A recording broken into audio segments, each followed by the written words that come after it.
Berger from K.N.B EFX Group Inc., located in beautiful Van Nuys, California.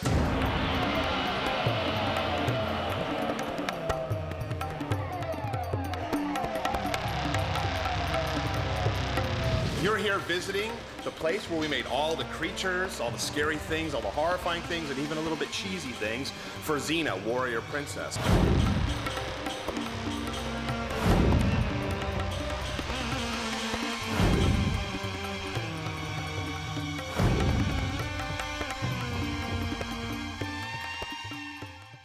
We're gonna walk over and take a look at the mold department first, and this is really where it all starts. The actor comes in, for instance, Lucy or Renee would come in and we do a life cast of her. So Lucy came in and we did a head cast of her and we ended it with a plaster positive. It's called the plaster positive. And from that we went ahead and sculpted the makeups, just like we did for The Way. Why don't we wander this way, see what else is going on. And here we are in the fabrication department. This is Terry, and she's working on making a pelt for a creature we're working on. She's carefully sewing everything and picking all the seams, right? Let's see some picking. Pick, pick, pick, pick, pick, pick, pick. So this way we don't see the seams once the fur is laid out onto the piece and all that great stuff. But this is one of the final things you do for making suits. So what happens in the fabrication department is just that. Suits are made. And what I mean by fabrication, like as Kathy's doing, she's cutting pieces of foam and sewing them into pouches of spandex. And when we're building a suit, granted we're using the actor's body form as the start point, but then we have to build all the muscle and all the bone so that it will end up moving like a real organic creature or person. This is what I was talking about regarding a body form. This is a body form of an actor. Actually, it's one of the guys that works here, Little Al. So what we did is we took Little Al, not life cast him because we don't do bodies anymore. We took him to a place, CyberScan place, and the computer went ahead and read his information and then milled out of a big chunk of foam, his body form. From there we do molds on it and we're able to reproduce as many as we need. This one's made out, is made out of rigid foam, but we have ones that are fiberglass that we do all the sculpting on. Okay, I think I've done my part, but Dave, just be careful of here, here, and here. What's happening here is Dave is actually working on a sculpture for a full bodysuit. What Dave has done here is he's covered the entire body form with this pink wax. And the reasoning for this is after the sculpture's done and the mold's done, we're ready to run foam. Prior to running foam, we put a spandex bodysuit, a unitard, over the whole form, and this basically represents that. So that way when Dave's sculpting, if he knows he hits any pink wax, he's gone too far. So he lays the wax over the entire thing. He has to heat it up piece by piece and attach it. And now what he's doing is taking this clay and he's basically building up all the forms first, and then once we like the form, he'll go ahead and start detailing. Pretty much this is where we're at right now. This is the beginning of a suit. Dave has a long way to go, and then there's a huge process after that. Like we said, foam running, and then after that seaming and patching, and then we start the paint work and all the detail work, which is very time-consuming as well, and painstaking. Everything's painstaking and time-consuming, but all exciting. Yes, very.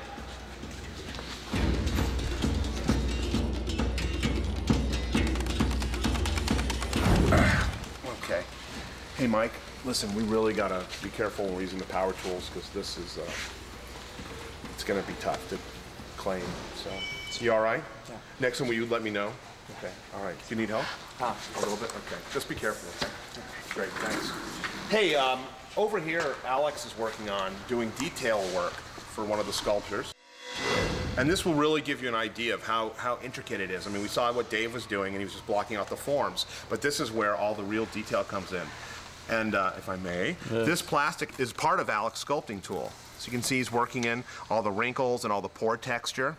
And what this plastic does is, go ahead and do some of that. Basically, it creates a layer to help soften the detail that he's putting into it. He's using this little punch tool that he made. Punching a little bit at a time, dot, dot, dot, dot, dot. And that then creates the pore texture that we need. So once Alex is done doing that, he rakes over it with his little wrinkle tool. Very good. Can we take a look? And there you go. You can kind of see it. He'll do a little bit more, but you can see all the pores and little wrinkles that are going in there. Very lovely. And then you get to brush it down with a little alcohol. It's vodka, actually. Alex uses vodka. And what this does is then that smooths it down even more. We're trying to give all the sculptures as much an organic feeling as possible. That's really what makes it work. The more real it is, the more the viewer sees something that looks familiar, be it pores, wrinkles, and form being the most important thing. Really helps bring it to life. On Xena, we sculpted a lot of suit stuff. For instance, the Destroyer episode did a full body sculpt where we had the actor, and it had a lot of stuff. It had big leg extensions and hands and big monster head. And it basically looked like a big giant porcupine. I think I liked it. I just watched some of it recently and I really enjoyed it. Making it, I was like, it looks kind of silly, but in retrospect, I think it's a cool looking monster. I wish I still had it. And unfortunately, a lot of the stuff we made for Xena and Hercules is gone now. Either we left it in New Zealand or it just fell apart or it was torn apart to be some other sort of creature. That happens a lot.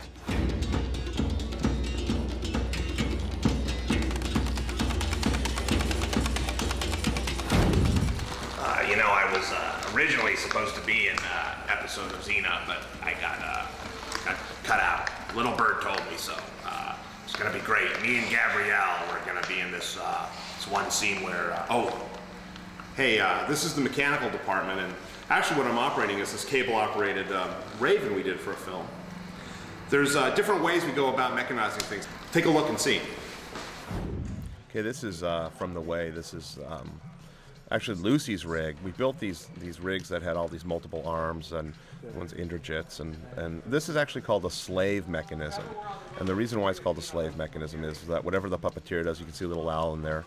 It was built on like a BMX biker vest and all these mechanical parts. So whatever, if Al lifts up his arm, the mechanical arms lift up, and see those black lines, those are actually cables, like big bike cables. And think of it as like muscle and bone, basically. And so Al's operating the skeleton, and it's pulling the cables, which is really the muscles. And whatever he does, it duplicates the movement. This is there's Mel Tooker and Luke Conlon and Dave Wogue, who are from my team, putting Raj into the harness as Intrajit. This was a test fitting. This is the first day we all met, and here we are on set.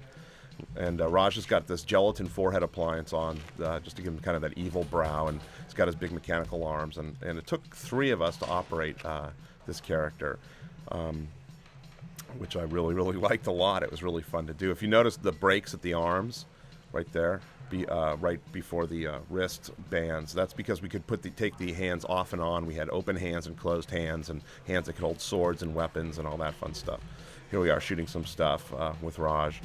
There's Lucy, who is an awesome sport about doing this crazy nonsense, and you know, it was pretty heavy. It's a lot of weight hanging off of her body. Raj's suit, I think, was probably about a good 60 pounds. Lucy's was probably about 30 pounds, and never did they ever complain, especially having to be put on this crazy dolly wheeled up. And we did it over and over and over again on top of the makeup that Lucy had to wear. Here's some fighting stuff. You can see the cables out of Lucy's back there, and there's Luke and Dave again, who are the puppeteers. Also the mechanical guys. It's Tammy Lane, who is awesome and has since moved on to New Zealand to work on Lord of the Rings. She's one of the key applicators on Lord of the Rings. So this is cable operated. The next thing you're going to see is radio controlled. So this is what we were talking about regarding radio control. This is Jeff Edwards. He's one of our mechanics, and Jeff actually has a transmitter, a radio transmitter, similar to like what you would have with model airplanes or model cars and so forth. And inside this head is servos, which look similar to this. And basically there's a little receiver, and it gives the signal from there to here, telling it to move which way and what. This is for a simple eye, or not a simple, a complicated eye mechanism. But what Jeff's done is I've asked him to create something that's really tight to the head. So this is just a simple blink mechanism that we kind of came up with. It's very prototyped, but it works really, really well, and it will work for what this creature needs. So, but what's nice is it has tracking eyelids.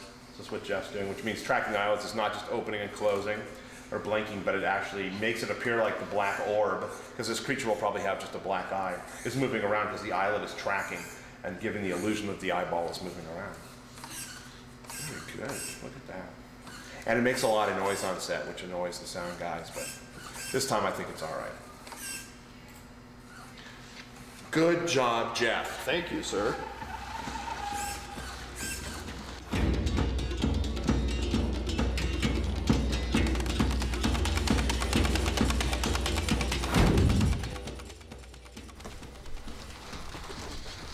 Hello. We're in the hair room right now, and this is where we make all the wigs and all the hair pieces, like this one I'm wearing right now. I know it looks real, but it's not really my hair. Very luxurious. Anyhow, what happens here is that these talented young lads are ventilating, what's called ventilating, which is where they take a hair and they tie it individually into the lace, like this, lace front. See that? That's lace front. Or into spandex for like some of the suits. So it's actually a lot of hard work. Why don't we take a look? Ron is ventilating a piece right now, and you can see each hair is tied one by one. Go ahead, Ron, and demonstrate your one by one hair tying. So I do like this, I pull this, do a few little, areas, and then I'll go back and I'll just make it all go together. And sometimes we use water. If the hair is thick, like with yak hair, we try to use warm water to soften the hair so the knots, because the knots you'd go like this, go through and tie. You want them all kind of, Your nails are awfully long. yeah, I need a manicure, thank you. So. It's very difficult and very time consuming, just like everything in the makeup effects business. Then over here, this is what Jack's doing, is regarding tying into spandex. So what we've done is, this is for one of the suits we're working on for this film. This is a spandex suit that's been painted with fabric paints, and Jack is tying hair by hair into this. And this entire suit, think of a full body that's completely covered in hair. It's a lot of work as well. Here's our head full of mustaches. Different mustaches so we can disguise ourselves. It's very nice. But, it takes quite a bit of time. A wig, to ventilate a wig, can take about a week and a half. To do a mustache could be about a day, 2 days. But it's good. It's a very, very important part of what we do.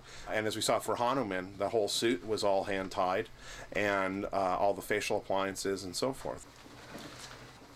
I'm going to take my wig off. See? Look, back to the old Howard. I'm going to hand this off to Justin. Justin, there's your hairpiece. Thank you so much. You're very welcome. There you go.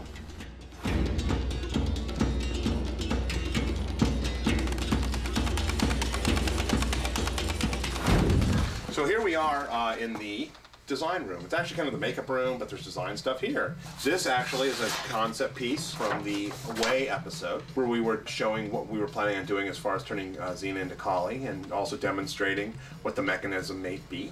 So this is really the first part of, whenever we're designing a creature, we sit down and we start working out different concepts based on what the director wants and what the producers want. And, for this show, it was, I don't want to say it was relatively simplistic, but there was at least a point of reference since we were dealing with mythology.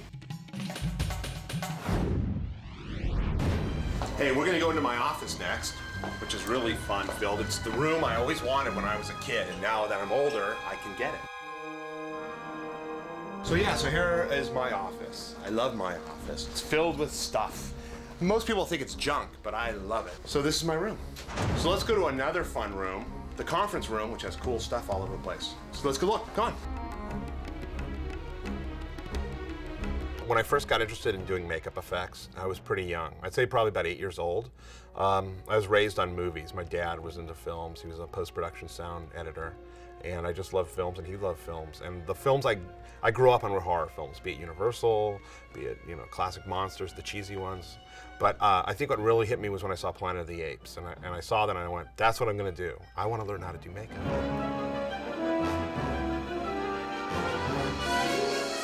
I did a Planet of the Apes makeup, of course, at like age 12. And my dad went, my God, you're actually really good at this. I think this is probably what you want to do, isn't it? And I went, yeah, absolutely. So with their encouragement, I just kept going and going and going, and had the opportunity to do what I wanted to do, which was make monsters. The Destroyer, it was designed by Alex Diaz, who works for us. A lot of good guys work for us. And I think Alex sculpted it and all that. And it was a really crazy creature. A guy named Mark Viniello, who's a makeup effects guy, played the monster. And we had to make these big stilts and raise them up. So this is Mark walking around in the stilts in our old shop. This used to be the shop that we thought was so big, but of course outgrew it in a matter of times. But Mark is a makeup effects guy as well, and makeup guys always make the best monsters no matter what. Sometimes they make mistakes, like we'll put a big stunt guy in it. But I'll tell you what, we grew up on monsters, we are monsters, we still are monsters, and we love playing monsters. I love being in suits. So, well, this is Mark wandering around or testing out the legs. They're fiber resin so that they were really lightweight. Here's Mark in our first test fitting. This is the first time we had to put the creature together, and this was a quickie. The thing with Hercules and Xena and all those great shows were that we had very little time, usually about 3 to 4 weeks, plus very little money to put stuff together. So this creature, we literally had 3 weeks to build, and that neck blend ended up getting fixed once we were on set. But this is Gino Crognoli, who's right over there with the big giant chin and the radio controls. He's operating the face, and it was one operator that did the blinks and the eyes and the lips and the nose and all that fun stuff. But it worked really, really well. I mean, there were shots that we could use the leg extension for, and there were shots that we didn't use the leg extensions for. You know, depending on what needed to be seen. But I was really, really happy with this guy. I think he's really cool. And Alex Diaz, as I had pointed out, did all the artwork. He designed it and sculpted the head and did all the paint scheme and stuff. And here's Renee with Mark in the suit. And this was actually one of my favorite scenes. I thought this is really where the suit came together. There's the leg extensions. I think they shot this really well. Doug Leffler directed this episode. And I think Renee did a great job playing, you know, having to play this sequence with this crazy rubber monster that was covered in slime and, you know, little RCs going off. A lot of the directors had strong opinions. There were a few that didn't. There was one director named John Fawcett, who's a Canadian director who's phenomenal, who directed The Way. I thought the script was phenomenal. I mean, the 3 characters we created, which were Indrajit, which was an awesome character, and Lucy as Kali, which was really fun. In that episode, we had Hanuman, which was being played by Jake McKinnon, who's a great suit performer and proved himself as a really good actor. That, to me, was my Planet of the Apes makeup. I finally got to do a Planet of the Apes makeup. So here we are in New Zealand, driving home from set one day, and I asked Jake, I said, let's just keep the makeup on, and we'll drive around and freak people out. So we pull up, and he roll down the window and go, hello, I'm Hanuman. And a lot of times people would just freak out and just drive as fast as they could. Most of them, I'd say the great percentage, refused to look at us and completely ignored us, even though we were honking the horn and waving at them. Here we are on the first test day. It was actually our only test day we did in LA prior to shipping everything back off to New Zealand. I changed the paint scheme on the face. You notice this is a little peaked, kind of Edgar Winter-y. But I wanted him to be kind of tan and a little darker and so forth. Same with his fingers. His fingers are all painted. They're not rubber pieces. But this was a really cool makeup, and Jake did a fantastic job. My crew did a great job. I thought I did a good job. And where it was really fun is that people believed that it was a real live character. I mean, nobody ever thought like, oh, it's just Jake in a makeup, especially since they never saw Jake. But the extras really dug this as well as the whole entire crew. And Hanuman was cool, and I learned a lot about Hanuman, actually. And when we got to set, I learned even more because a lot of the extras were Indian. And it was really cool, and they looked upon Jake when he was Hanuman like Superman. Hanuman is actually the Superman of the Indian culture, and he can do anything. Actually, he has all the same powers as Superman does for the most part. And he has one weakness, which is Indrajit. And it was really amazing. I have tons of photos of Jake as Hanuman with all the extras, and they were like dying to be near him. Like he was so real to them. And it was cool. I mean, that really made it special for me.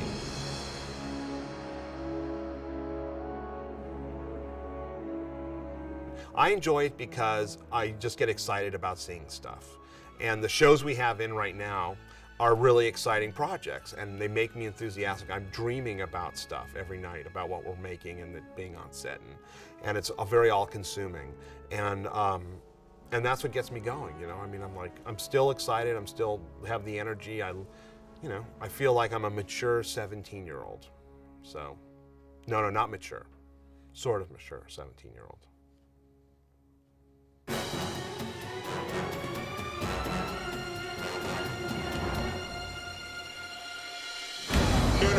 No, over here. Listen, know what? I asked not to shoot certain things, or it's very touchy, so know what? I think it's time to go. I think we've heard and seen enough of Xena, Warrior Princess. So there you go. Thank you for coming. Have fun.